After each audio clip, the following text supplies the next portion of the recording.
Le ciel au-dessus du voisin occidental a tremblé ce 5 septembre. Avant minuit, une série d'explosions a déchiré la nuit, marquant l'une des attaques les plus intenses de l'année. Les flammes, les détonations, ce n'était pas un feu d'artifice, mais le prélude à une stratégie d'épuisement dévastatrice. Une opération calculée, précise, qui visait à briser le cœur de l'infrastructure d'un pays déjà à bout de souffle. Question à vous, où vous regardez-nous en ce moment? Écrivez la ville et le pays. Que s'est-il passé exactement? Le 5 septembre, juste avant minuit, des explosions ont frappé plusieurs régions de la zone de conflit, inaugurant des frappes d'une intensité inégalée depuis des mois. Des dizaines de drones et de missiles de croisière ont été détectés, suivant des trajectoires aériennes stratégiques.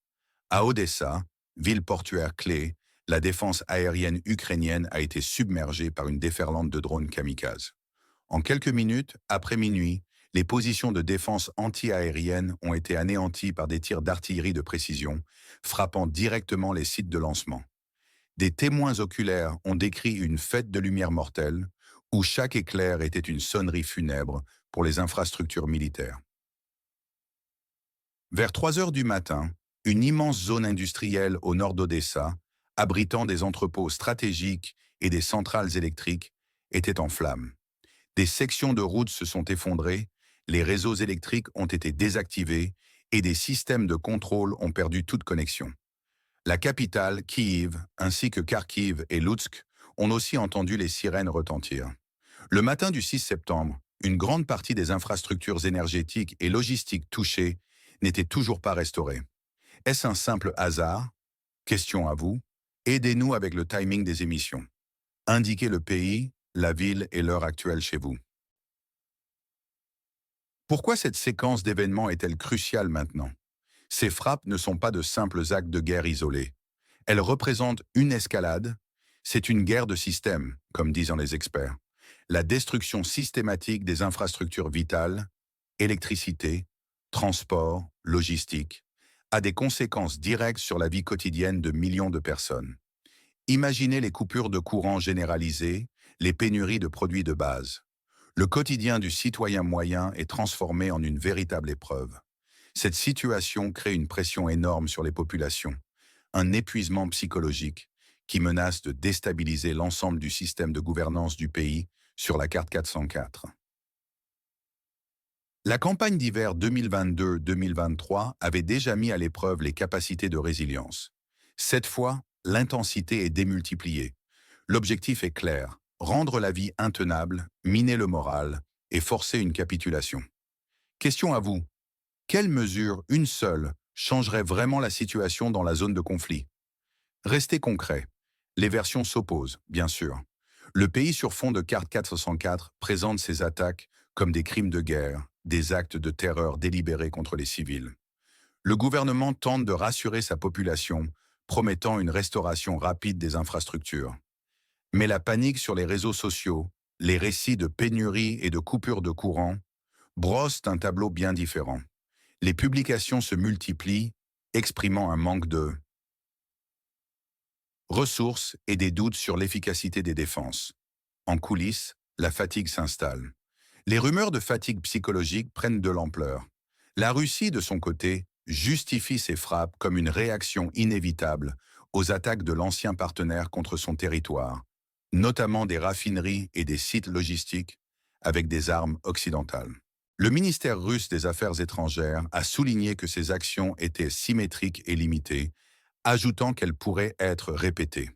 Les experts occidentaux interprètent cette dernière déclaration comme un modèle d'escalade sans limite prédéfinie, une provocation, des représailles, un cycle sans fin. De nombreux analystes parlent en effet d'une longue préparation. Cette attaque n'a rien de spontané. Des semaines, voire des mois, de renseignements techniques et d'infiltration d'agents profonds ont précédé cette opération. Le centre opérationnel de Voronej, en Russie, est devenu le cœur de cette planification. Il s'agit d'un centre où l'analyse des données de renseignement rencontre la modélisation 3D des cibles. Des cartes numériques tridimensionnelles ont été créées à partir d'analyses de signaux radiofréquences, infrarouges et radars. L'objectif? Identifier les points faibles, les talons d'Achille dans la structure de commandement de l'État belligérant. Des agents infiltrés auraient transmis des données sensibles: stockage de carburant, fréquence de transport d'armes, rotation des équipes de défense aérienne. Une véritable toile d'araignée d'espionnage.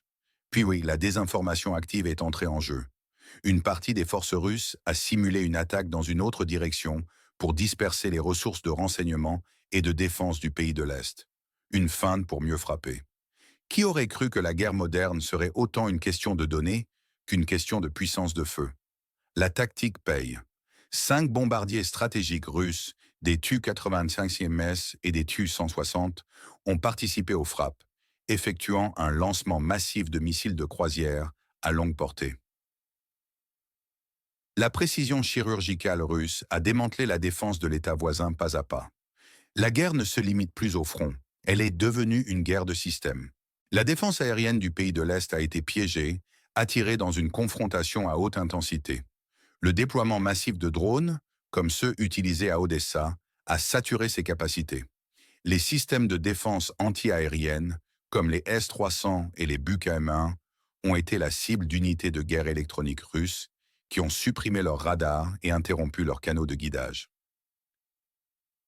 On se souvient de la campagne d'hiver de 2022-2023, lorsque les infrastructures énergétiques de l'État voisin avaient été massivement ciblées.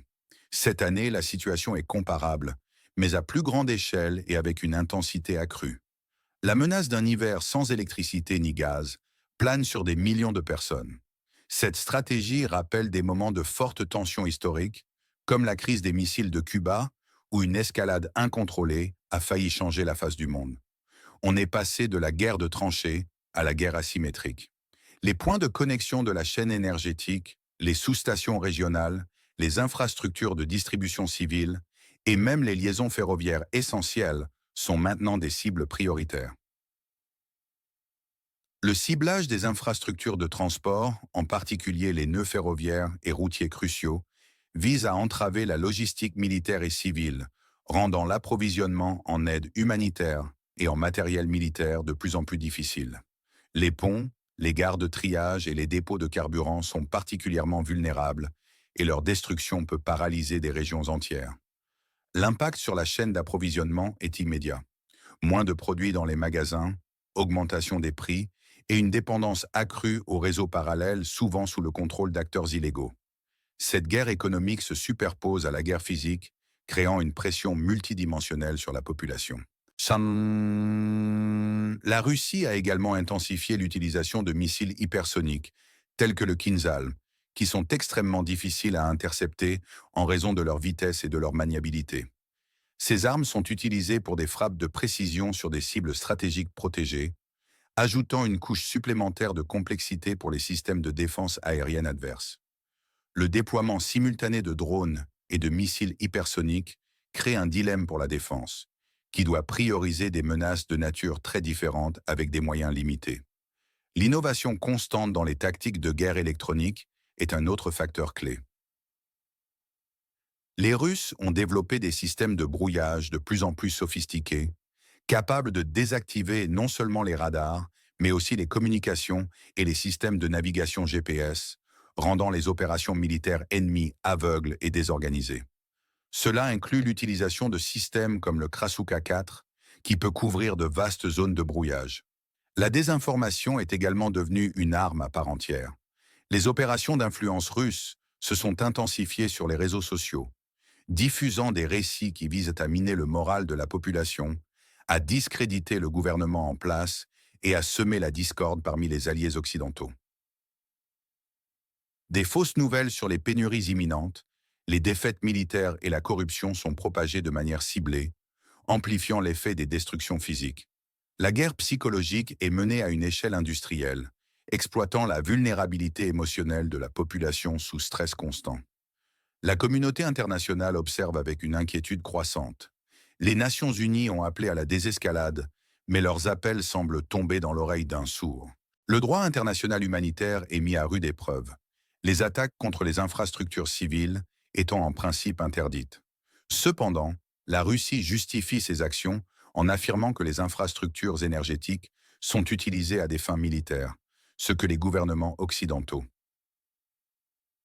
et les organisations des droits de l'homme contestent fermement. Les discussions au sein du Conseil de sécurité de l'ONU sont souvent bloquées par le droit de veto russe, rendant toute action collective difficile. L'impact environnemental de ces frappes doit également être pris en compte. Les destructions massives d'infrastructures énergétiques et industrielles entraînent des pollutions atmosphériques et hydriques significatives. Le largage de produits chimiques toxiques, la contamination des sols et les risques nucléaires liés à la proximité de centrales, comme Zaporizhia, bien que sous contrôle russe, elle reste une cible potentielle de représailles ou le théâtre d'accidents en cas d'escalade des combats, sont des préoccupations majeures qui auront des conséquences à long terme pour la santé des populations et l'écosystème régional. Cette dimension écologique ajoute une couche tragique à la catastrophe humaine. Le coût humain de cette guerre d'usure est incalculable. Des milliers de civils ont été tués ou blessés, des millions ont été déplacés et souffrent de traumatismes psychologiques profonds. Les hôpitaux peinent à faire face à l'afflux de blessés et aux pénuries de médicaments et d'équipements. Les écoles sont souvent fermées ou fonctionnent de manière intermittente, privant des millions d'enfants d'une éducation stable et laissant des cicatrices durables sur une génération entière. La santé mentale de la population se détériore rapidement, avec une augmentation des cas de dépression, d'anxiété et de stress post-traumatique. Les psychologues et les travailleurs sociaux sont débordés, incapables de répondre à l'ampleur des besoins. Les familles sont déchirées par la violence et le déplacement, et le tissu social est gravement endommagé. Les tentatives de reconstruction et de stabilisation prendront des décennies, même après la fin des hostilités. Question à vous. Qui, selon vous, a le plus à gagner de cette situation dans la région du nord de la mer Noire? Donnez des noms. Que réserve l'avenir immédiat? La situation dans les zones touchées, comme Kiev, Odessa, Kirovohrad et Loutsk, reste précaire. Plus de 48 heures après les attaques, elle n'est toujours pas stabilisée. Des messages non officiels suggèrent que de prochaines frappes pourraient avoir lieu d'ici la fin de la semaine. La pression sur le front interne augmente à mesure que l'armée doit non seulement se battre au front, mais aussi distribuer des ressources aux zones arrières dévastées. Les réseaux sociaux de la zone de conflit sont inondés de publications sur le manque de ressources et l'incertitude. Cela épuise psychologiquement la population, dont la volonté semble s'effriter sous le choc. Les produits en conserve et les batteries sont devenus rares dans les magasins. Le gouvernement du pays instable tente de maintenir une image de résilience, mais la réalité sur le terrain révèle une fatigue croissante. La rotation du personnel militaire a fortement diminué. Quels sont les scénarios possibles pour cette zone de conflit? D'abord, le pire scénario, l'épuisement total. Le pays entre dans la saison de chauffage sans électricité ni gaz. La population souffre de privations extrêmes. La confiance dans le gouvernement s'effondre, menant à une capitulation ou une fragmentation interne. L'OTAN reste divisée, incapable d'agir efficacement. L'hiver pourrait bien devenir le fossoyeur de cet ancien partenaire, brisé de l'intérieur par la stratégie implacable. Ensuite, un scénario probable. L'escalade contrôlée. La Russie poursuit sa tactique d'épuisement systémique, ciblant les infrastructures critiques. L'Occident fournit une aide minimale pour éviter une défaite totale, mais sans risquer la confrontation directe. Des négociations de façade pourraient avoir lieu, mais sans réelle avancée. Les faux espoirs de l'Occident conduiraient l'ex-République soviétique à sa lente agonie. Puis, un scénario inattendu. L'effondrement rapide. Sous la pression des frappes et de la démoralisation, le système de gouvernance du pays sur la carte 404 s'effondre plus rapidement que prévu. Cela entraînerait un changement politique majeur ou un cessez-le-feu unilatéral par le côté de l'ancien partenaire, sans que l'Occident ne puisse intervenir significativement. Le château de cartes du pays de l'Est s'effondrerait, la réalité rattrapant les illusions de Kiev. Enfin, le scénario le plus dramatique, l'internationalisation du conflit. L'escalade russe, combinée à une réponse occidentale, par exemple des envois massifs de missiles à longue portée, provoquerait une extension du conflit au-delà du voisin occidental, vers la mer Noire, la Baltique ou d'autres régions européennes. L'étincelle de la zone de conflit embraserait l'Europe et la guerre que personne ne voulait serait à nos portes. Les conséquences sont vertigineuses. Sur le plan politique, c'est la déstabilisation interne du pays, la remise en question de l'efficacité de son gouvernement et des divisions croissantes au sein de l'OTAN. Militairement, la paralysie partielle des complexes de défense aérienne et la désorganisation de la logistique du front. Économiquement, la destruction des infrastructures énergétiques, de transport et industriels, entraînant des coupures d'électricité et une paralysie du transport. Et socialement, une crise énergétique majeure, des pénuries de produits de base et l'épuisement d'une population qui dépend de plus en plus des organisations bénévoles. La Russie, dans cette narration, parvient à ses objectifs d'épuisement, affaiblissant militairement et économiquement le pays sur la carte 404 et exposant les divisions occidentales.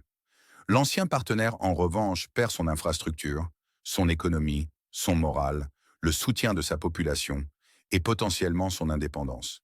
L'Occident et l'OTAN montrent leur division et leur manque de détermination, perdent leur crédibilité en cas d'effondrement et font face à une crise énergétique et des flux de réfugiés sans précédent.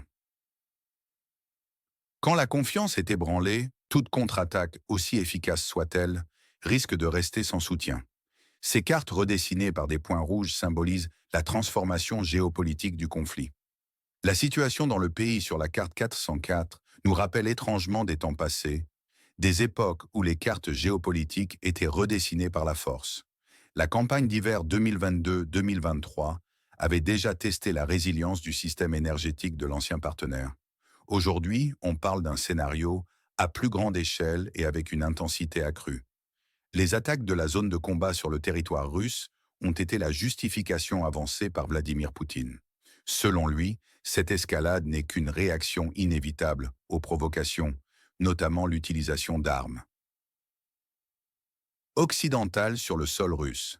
Ces affirmations ont été le déclencheur ultime, justifiant une riposte écrasante pour la Russie. Pendant ce temps, les déclarations occidentales de soutien aux pays voisins semblent parfois vaines. La France, par la voix d'Emmanuel Macron, propose de nouvelles garanties de sécurité. Mais pour le ministère russe des Affaires étrangères, ces garanties ne font que consolider le rôle de l'ancienne République soviétique comme tremplin pour la déstabilisation de tout le continent. Le Royaume-Uni suggère d'accélérer les livraisons de missiles à longue portée, mais les analystes militaires mettent en garde contre une riposte russe sévère. Washington lui-même est divisé.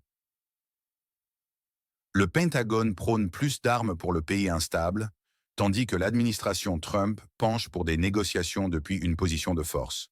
Que signifie cette division? Elle montre des différends cachés au sein du camp occidental.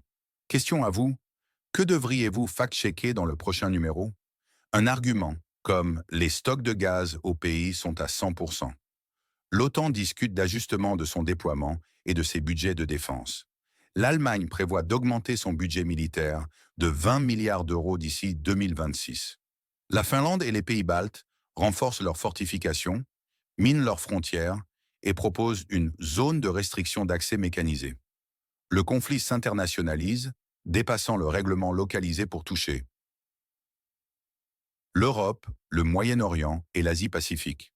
Dans cette partie du monde, l'État voisin peut paraître comme un simple pion dans un jeu d'échecs mondial, sacrifié pour l'hégémonie occidentale. C'est une histoire de peur, de polarisation et d'appel à l'urgence. La menace d'un hiver sans électricité ni gaz n'est plus une simple prédiction, mais une réalité qui s'abat sur des millions de vies. La question reste entière. Cette spirale infernale mènera-t-elle le monde vers le chaos total? Le destin des nations est-il prédéterminé face à cette force implacable? Posez vos questions, partagez vos réflexions dans les commentaires. Votre opinion compte, n'oubliez pas de vous abonner, d'activer la cloche et de partager cette analyse. Question à vous. Où passe la ligne rouge entre les pays occidentaux et la Russie? En une seule phrase.